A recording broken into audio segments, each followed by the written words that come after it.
갈라디아서는요, 바울 사도가 갈라디아 교회 성도들에게 보내는 편지입니다. 갈라디아 교회는 바울 사도가 1차 전도 여행 때 바나바와 함께 세운 교회였는데요. 이 교회가 참 어렵게 세워진 교회입니다. 유대인에게 갖은 핍박과 고난을 당하고 심지어 돌에 맞기까지 하면서 세운 교회였어요. 그래서 그런지 바울 사도는 이 갈라디아 교회를 굉장히 특별하게 생각했습니다. 그런데 이 갈라디아 교회에 매우 큰 문제가 하나 생겼어요. 바울 사도가 어렵게 세운 이 교회에 다른 복음이 들어와서 성도들 신앙의 근본을 무너뜨렸던 겁니다. 따라서 합시다. 오늘 본문의 말씀에 굉장히 중요한 주제니까 다른 복음. 다시 한번 다른 복음. 이 다른 복음이 갈라디아 교회에 들어왔어요. 다른 복음이란 전통적인 율법주의를 말하는데, 물론 율법주의 외에도 당시에 상당한 이단들이 교회에 있어서 여러 피해가 있었지만, 특별히 갈라디아 교회는 율법주의를 주입하려는 거짓 교사들이 있었습니다. 누가 있었다고요? 거짓 교사. 거짓 교사들이 전한 다른 복음. 이것이 갈라디아서의 매우 중요한 핵심 단어들입니다. 거짓 교사들이 갈라디아 교회에 침투해서는 믿음으로 의롭게 된다는 복음을 무너뜨리고 율법을 준수해야만 의롭게 된다는 율법주의를 가르쳤던 거예요. 바울 사도가 편지를 보낸 것도 바로 이 문제 때문이었는데, 갈라디아 교회 성도들이 바울 사도가 가르쳤던 복음을 버리고 유대교 복음인 율법주의에 완전히 미혹되어 버렸습니다. 사실 이런 현상은, 즉 다시 말하면 거짓 교사들에 의해서 다른 복음이 전해져 교회의 위기가 된 상황, 이런 상황은 갈라디아 교회뿐만 아니라 당시 모든 초대교회가 겪었던 어려움이기도 했습니다. 왜냐하면 이때가 구약시대와 신약시대가 교체하는 때라 과도기 현상이 나타났던 거죠.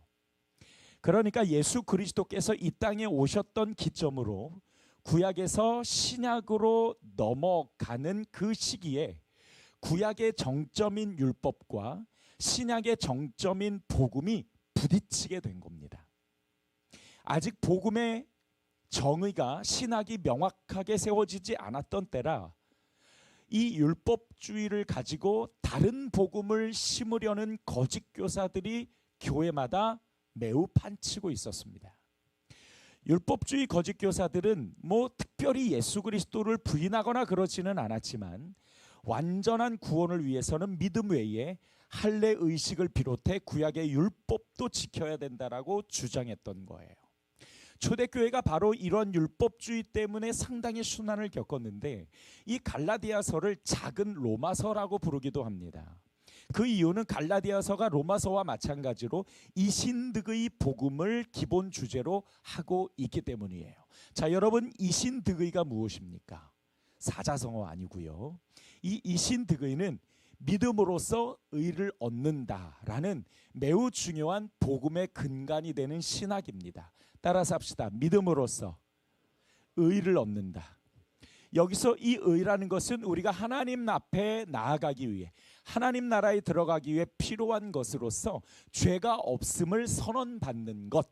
따라서 합시다. 죄가 없음을 선언받는 것. 이것이 뭐라고요? 의. 이것이 의입니다. 이신득의에서 의예요. 우리가 예수 그리스도를 믿음으로써 하나님 앞에 죄가 없음을 선언받게 되는 이 의를 얻게 되는 겁니다. 이것이 기독교가 가지고 있는 아주 중요한 복음의 근간이죠. 그런데 이 거짓 교사들은 이 이신득의 믿음을 무너뜨리고 이신득의 복음을 무너뜨리고 율법주의를 자꾸 성도들에게 삽입하려고 했던 거예요. 여러분, 만약 예수 그리스도를 믿는 믿음이 아니라면 우리는 율법을 완벽하게 지켜서 스스로 의를 얻어야 됩니다. 단 하나도 죄를 지어서는 안 돼요. 평생 동안. 그것도 614가지. 또 12가지라고 하기도 하던데 614가지와 400가지의 규율과 규칙을 매일 평생 하나도 빠짐없이 다 지켜야 합니다. 그래야만 우리가 하나님 앞에 죄 없다 선언을 받을 수 있어요. 그런데 그게 어떻게 가능합니까? 절대 불가능하죠. 그런데 갈라디아 성도들은 그런 거짓 교사의 미혹에 빠져서 복음의 본질을 버리고 율법을 지켜 스스로 의를 얻어야 한다라는 그 율법주의를 받아들였던 거예요. 그리고 또 하나 문제는 거짓 교사들이요, 이 거짓 복음을, 다른 복음을 전하기 위해서 한 가지 계략을 썼는데 바울의 사도성을 공격하는 겁니다. 다른 사도들보다 열등하다거나 또는 사도의 권위가 없다는 등의 논리를 내세워 이 바울 사도의 리더십을 무너뜨리고 목회자와 성도 간의 갈등을 조장시켰던 거예요. 자, 여러분 생각해 보세요. 바울 사도가 전한 복음을 공격하기 위해서는 바울 사도를 공격해야 돼요. 근데 바울 사도에 뭘 공격하냐? 결국에서는 너는 사도의 자격이 없어라고 공격을 해야 되는 거죠. 메신저가 상처를 입으면 메신저가 전하는 메시지도 같이 상처를 입잖아요. 그러니까 바울 사도를 공격해서 흠집을 내면 바울 사도가 전한 복음도 흠집이 나죠. 그래서 거짓 교사들이 바울 사도의 사도성을 가지고 집요하게 공격했던 겁니다. 자, 여러분 오늘 본문 1절 말씀을 같이 한번 볼게요. 사도들에게서 난 것도 아니요 사람으로 말미암은 것도 아니요 오직 예수 그리스도와 그를 죽은 자 가운데서 살리신 하나님 아버지로 말미암아 사도된 바울은. 여러분, 갈라디아 성도들이 얼마나 바울 사도를 의심했으면 편지를 이렇게 시작했겠습니까? 보통 바울 사도가 다른 교회, 로마 교회나 고린도 교회나 또 에베소 교회나 데살로니가 교회, 이런 교회들에게 보낸 편지를 보면 칭찬이나 격려나 은혜와 평강을 비는 축복으로 서문을 시작하는데 갈라디아서에는 자신의 사도직을 강조하는 것이 1절에 나와요. 또 이 평강과 은혜는 3절에서나 등장을 합니다. 그만큼 이 갈라디아 교회 성도들이 바울 사도의 사도성과 사도직을 의심하면서 복음이 무너져 있었다라는 거예요. 복음을 전한 바울 사도의 사도직이 흔들리니까 그가 전한 복음이 흔들리고 복음이 흔들리니까 신앙 자체가 뿌리채 흔들릴 수밖에 없었던 거죠. 그러니까 교회적으로 보면 굉장히 심각한 문제가 있었던 겁니다. 갈라디아서는 이신득의 복음, 곧 예수 그리스도를 믿어 의에 이른다라는 복음을 다시 세우기 위한 목적으로 기록된 서신이라고 말할 수 있어요. 그래서 작은 로마서라고 불립니다. 어느 시대를 막론하고요, 사람들은 구원을 얻기 위해 뭔가 의로운 일을 행해야 된다라고 생각했습니다. 이것은 인간 사고의 보편적 경향이에요. 그래서 믿기만 하면 의로워진다라는 이 진리를, 기독교의 진리를 사람들은 쉽게 받아들이지를 못하는 거예요. 공짜로 준다고? 믿기만 하면 구원을 받는다고? 그런 게 세상에 어디 있어? 세상에 공짜가 어디 있어? 라고 자꾸 이야기를 하죠. 보편적 성향을 가지고. 심지어 복음을 가진 그리스도인들조차도 세월이 흐르면서 종교적 행위를 구원의 본질로, 봉사를 구원의 본질로 대체시키는 오류를 범하기도 합니다. 실제로 제가 전도 폭발 훈련을 받을 때 숙제 때문에 교회 안에서 8명을 택해서 진단 질문을 하고 제가 복음을 제시했던 적이 있었습니다. 놀라운 것은 그 8사람이 전부가 다 믿음으로 구원을 얻는 것이 아니라 행위로 구원을 받는다고 생각하고 있었다는 거예요. 당신은 무엇 때문에 구원받는다고 생각합니까? 라는 질문에 내가 열심히 교회 나가니까, 내가 열심히 봉사에 있으니까, 이런 것 때문에 하나님이 나를 구원하신다라고 거기다가 적더라고요. 그런데 더 놀라운 것은 분명히 믿음으로 구원을 얻게 된다라는 복음을 가르쳐 주었는데도 불구하고 여전히 행위로 구원받는다는 생각을 버리지 못한다라는 거예요. 이 신득의는 복음의 근본이며 기독교의 가장 중요한 핵심 가치이기도 합니다. 이것을 분명하게 이해하고 받아들이지 않으면 죄송하지만 천국은 없습니다. 앞으로 갈라디아서를 통해서 우리는 복음의 근간을 다시 점검하고 세워갈 것입니다. 복음의 근본이 중요한 건 복음을 잃어버리면 곧 생명을 잃어버리는 것과 같기 때문이죠. 그러므로 우리 그리스도인들은 내 안에 있는 복음을 수시로 점검하고 지켜가는 영성을 가져야 합니다. 중요한 것은 이 복음을 무너뜨리기 위해서 사단은 지금도 교회와 성도들을 집요하게 공격하고 있다는 거죠. 마치 거짓 교사가 다른 복음을 전하듯. 그래서 오늘 본문 말씀을 통해서 우리가 두 가지 중요한 진리를 함께 나눌 건데, 사단이 과연 복음을 무너뜨리기 위해서 어떤 전략을 짜고 있고 또 그 전략을 어떤 방법으로 실행하는지를 우리가 함께 살펴볼 것입니다. 첫 번째로, 사탄은 교회를 무너뜨리기 위해서 거짓 교사를 침투시킵니다. 거짓 교사는 말 그대로 거짓 복음과 거짓 진리를 전하는 사람인데, 갈라디아 교회 성도들이 미혹된 것도 바로 이 거짓 교사의 다른 복음, 거짓 복음 때문이라고 말씀을 드렸죠. 마태복음 13장 24절을 보면 예수께서 그들 앞에 또 비유를 베풀어 가라사대, 천국은 좋은 씨를 제밭에 뿌린 사람과 같으니 사람들이 잘 때에 그 원수가 와서 곡식 가운데 가라지를 덧뿌리고 갔더니 라고 말씀하세요. 근데 여러분, 이 가라지는 어떤 사람을 이야기하는 것일 수도 있지만, 중요한 것은 그 가라지로 인해서 우리가 영적인 복음과 진리에 혼탁함을 경험하게 된다라는 것이죠. 갈라디아 교회의 거짓 교사들이 침투해 신앙을 무너뜨렸듯이 우리 주위에는 복음을 무너뜨리려는 거짓 교사들이 정말 많이 존재합니다. 하물며 교회 안에서도, 또한 세상에서도, 그리고 내 안에서도 거짓 교사가 존재할 수도 있는 거예요. 자, 그렇다면 과연 우리 주위에 퍼져 있는 거짓 교사는 어떤 것인지 우리가 그 정체성을 들여다봐야 되겠죠. 자, 먼저 베드로후서 2장 1절로부터 3절을 우리가 함께 읽어보도록 하겠습니다. 자막이 있으니까 우리 같이 읽어보겠습니다. 시작. 전에 이스라엘 백성 가운데 거짓 예언자들이 있었듯이 여러분 가운데도 거짓 선생이 나타날 것입니다. 그들은 파괴적인 이단을 몰래 끌어들여 자기들을 사신 주님을 모른다고 잡아떼며 임박한 멸망을 스스로 불러들이고 있습니다. 많은 사람이 그들의 방탕한 길을 따를 것이며 그들 때문에 진리가 회방을 받게 될 것입니다. 또 그들은 욕심을 채우려고 거짓말로 여러분을 착취할 것입니다.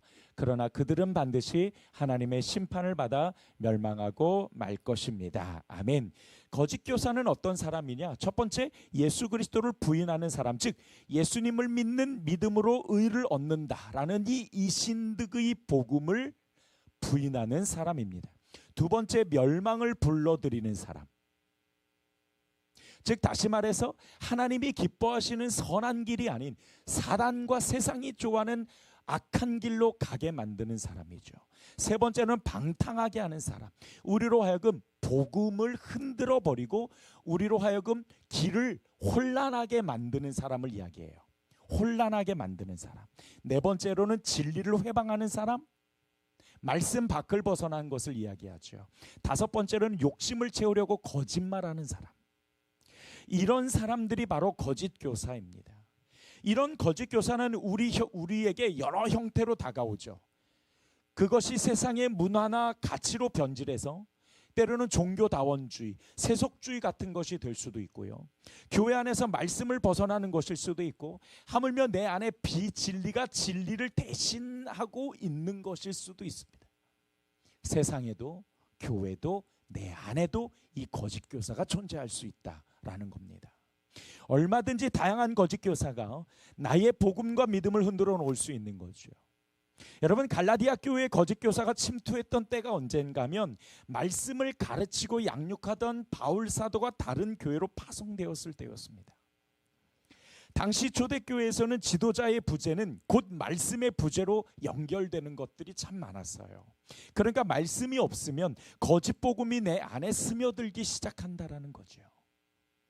사탄이나 세상, 내 안에 있는 죄의 싹이 거짓 복음이나 거짓 진리를 수용하게 만들 수도 있는 겁니다.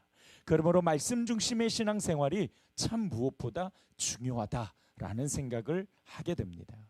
여러분, 사단의 전략은 다른 것 없습니다. 복음과 진리를 흔들어 놓으면 믿음이 흔들려 버리는 거니까. 그것을 자꾸 흔들어 버리려고 하는 것이죠.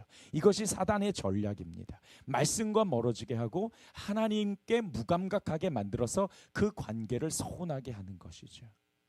여러분, 오늘 본문에서 말씀하시는 것처럼 우리는 지금 영적으로 대단히 혼탁하고 어려운 세대를 살고 있는 사람들입니다. 그러므로 영적으로 깨어 있는 것이 어떤 것보다도 중요한데, 이 영적으로 깨어 있는다라는 것은 나의 믿음과 복음의 근간을 흔들어 놓는 사단의 전략을 우리가 민감하게 캐치하는 거예요. 그리고 그 어떤 것보다도 말씀으로 내 안에 있는 진리와 하나님의 귀한 복음을 세워 놓는 것이 정말 중요하다. 이것이 오늘 우리에게 주시는 첫 번째 영적인 메시지입니다. 두 번째로는 사탄은 교회를 무너뜨리기 위해서 지도자를 공격한다라는 겁니다. 자, 오늘 본문 1절에서 말씀하시는 바와 같이 거짓 교사들은 바울 사도의 사도직 권위를 깎아내림으로써 그가 전했던 복음의 메시지를 파괴하는 것을 보게 되죠. 이것이 사단이 가장 잘하는 공격이에요. 지도자를 무너뜨리는 게 교회를 무너뜨리는 데 가장 쉬우니까. 자, 여러분 생각해 보세요. 지도자가 복음과 말씀을 전할 때 인격과 신앙을 통해서 전달하는데 지도자의 영적 권위가 무너지면 그가 전하는 말씀 또한 권위가 떨어져서 인정이 안 되겠죠. 말씀을 무너뜨리는 가장 좋은 방법은 지도자의 영적 권위를 떨어뜨리는 거예요. 영적 권위라는 것은 제가 여러분에게 많이 이렇게 이런 게 아니라 하나님의 말씀을 가르치고 전하는 것을 영적 권위라고 이야기를 하는 거예요. 하나님이 지도자에게 주신 가장 중요한 사명이죠. 그러니까 이 영적 권위가 무너지면은 그가 전한 복음도 힘을 잃게 될 수밖에 없는 겁니다. 여러분, 지도자의 연약한 약점과 부족한 인간적인 면이 지도자 안에도 제 안에도 분명히 있습니다. 그런 게 없으면 좋겠는데, 그리고 많은 성도들이 그것이 없기를 바라는데, 참 제 자신을 보게 되면 참 연약하고 부끄러운 부분들이 많아요. 하지만 하나님이 세우신 영적인 권위를 보고 말씀을 받고 듣는 것이, 가르침을 받는 것이 참 중요하죠. 비록 연약하고 부족하기 때문에 목회자 자신은 예수님을 닮아가는 끊임없는 훈련과 도전을 한 것은 두말할 것도 없지만, 그러나 그 연약함에서 나오는 것조차 하나님께서는 하나님을 깨닫게 하시고 완성하게 하시는 수단으로도 만드시더라는 거죠. 여러분, 가능하면 이 종을 보실 때에 연약함과 부족함을 보지 마시고 하나님께서 세우시고 또 하나님께서 주신 그 권위로 여러분에게 부탁하고 권면하는 그 말씀을 가지고 하나님의 마음을 받으시고 하나님의 진리와 뜻을 깨달으시기를 주님의 이름으로 축복합니다. 자, 오늘 본문 1절을 보면 사도에 관한 정체성이 나오는데, 이 사도에 관한 정체성이 곧 하나님이 세우신 영적 지도자의 정체성이기도 합니다. 자, 오늘은 유난히 1절을 많이 보게 되네요. 1절 다시 한번 봐주세요. 사람들에게서 난 것도 아니요 사람으로 말미암은 것도 아니요 오직 예수 그리스도와 그를 죽은 자 가운데서 살리신 하나님 아버지로 말미암아 사도된 바울은. 여러분, 바울이라고 해서 완벽했을까요? 아니었어요. 그도 싸움도 많이 하고 그도 고집도 세고 참 연약한 부분들이 많았습니다. 그러나 그 연약한 인간적 부분이 아니라 그를 세우신 하나님을 바라보았기 때문에 많은 교회들이 그의 사도성을 인정하고 그가 전해준 그 복음을 가지고 또 많은 제자들을 삼고 교회를 세워나갔던 거죠. 첫 번째로 사도는 사람을 통해서 세워지지 않는다라는 것이죠. 사도직은 사람에게서 난 것이 아닙니다. 그래서 1절 말씀에 사람들에게서 난 것도 아니요 사람으로 말미암은 것도 아니요 라고 말씀하십니다. 여러분, 영적 지도자도 그렇습니다. 이게 제가 가고 싶어서 가는 길이 아니에요. 이게 제가 하고 싶다고 해서 할 수 있는 것이 아니더라고요. 누가 가라고 해서 억지로 등 떠민다고 이 사역을 할 수 있는 것도, 이 사명을 받을 수 있는 것도 아닙니다. 하나님께서 목회자로 부르지 않으셨다면 절대로 갈 수 없는 것, 다시 말하면 마치 사람이 안수하고 사람이 어떤 것들을 계획해서 한 것 같아도 사실은 그거는 하나님이 하신 것이 사람에게서 난 것이 아님을 분명하게 말해주고 있습니다. 두 번째로 영적 지도자는 하나님 아버지가 세우시는 거라고 말씀하고 있는데 1절 말씀을 제가 세 번역으로 한번 읽어볼게요. 사람들이 시켜서 사도가 된 것도 아니요, 사람이 맡겨서 사도가 된 것도 아니요, 예수 그리스도께서 그리고 그분을 죽은 사람들 가운데서 살리신 하나님 아버지께서 임명하심으로써 사도가 된 나 바울이라고 말합니다. 사도도 그렇지만 목회자도 사람이 세우는 게 아니라 하나님이 세우시는 거라고 말씀해 주시죠. 그래서 여러분, 목회자 안에는요 모순이 있어요. 모순. 어떤 모순이냐면 사람의 연약함과 하나님의 세우신 사명, 이 두 가지가요 여전히 제 안에서 모순되어서 막 부딪히면서 가지고 있다라는 것이죠. 이 모순을 모순으로 남기지 않으려고 정말 많이 애를 쓰지만 참 여전히 부족한 게 많다라고 여러분께 고백드릴 수밖에 없음을 용서하십시오. 그러나 꼭 기억해 주십시오. 목회자의 영적 권위, 말씀을 가르치고 여러분에게 진리를 선포하는 이 권위는 사람에게서 나온 것이 아니라 바로 하나님이 주셨다라는 점. 사람이 마음대로, 사람이 함부로 할 수 있는 것이 아니라는 겁니다. 마지막으로 제가 여러분에게 꼭 드리고 싶은 저의 이 마음이 있습니다. 제가 가장 염려하고 두려워하는 것, 오늘 본문에서 말씀하시는 것처럼 저의 연약함으로 인해 성도들에게 전하는 이 복음이 무너지는 것, 사실 저는 그게 제일 염려스럽고 두렵습니다.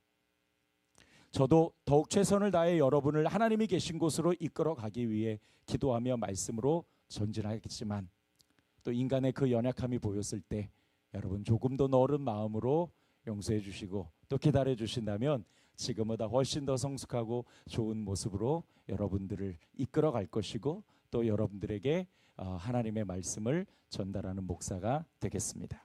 말씀을 정리하겠습니다. 갈라디아서를 통해 복음이 얼마나 중요한가를 우리가 앞에 이제 배우고 나누게 될 것입니다. 무엇보다도 이 갈라디아서는 작은 로마서로서 이 신득이 이 복음의 근간을 설명하고 있다는 것. 왜? 거짓 교사가 다른 복음으로 이 이신득의 복음의 근간을 자꾸 무너뜨리려고 하기 때문이죠. 사단은 지금도 마찬가지입니다. 우리의 뭘 무너뜨리려고 하느냐? 복음과 진리를 무너뜨리려고 하는 것이죠. 또 자꾸 내 안에, 우리 안에 다른 복음, 거짓을 자꾸 집어넣어서 하나님의 그 진리를 우리로 하여금 깨닫지 못하게 하는 경우들도 정말 많습니다. 그러므로 여러분, 어떤 것보다도 우리가 정말 믿음과 신앙을 바르게 지켜나가기 위해서 이 이신득이 그리스도를 믿음으로써 의를 얻는다라는 이 복음의 핵심을 여러분께서 잘 기억하시고 믿을 뿐만 아니라, 이 복음은 그냥 한 번만 가지고 있으면 되는 것이 아니라 끊임없이 우리가 말씀을 배우고 말씀을 묵상하고 익힘으로 그 말씀으로 복음이 더욱더 생명력을 얻게 만들어야 됩니다. 여러분, 말씀이 여러분들을 만들어갈 수 있도록 그 말씀 앞에 굴복하고 그 말씀을 인정하고 나아가는 성도들이 되기를 주님의 이름으로 축복합니다. 기도하겠습니다. 좋으신 아버지 하나님, 이제 오늘부터 저희들이 갈라디아서를 함께 나눌 텐데, 이 갈라디아서에서 말씀하시는 이 신득이 그 복음의 근간을 우리가 굳게 붙잡고 우리 성도들의 믿음과 신앙이 더욱더 바르게 세워질 수 있는 시간이 될 수 있도록 역사하여 주시옵소서. 감사드리고 예수님의 이름으로 기도드렸습니다. 아멘.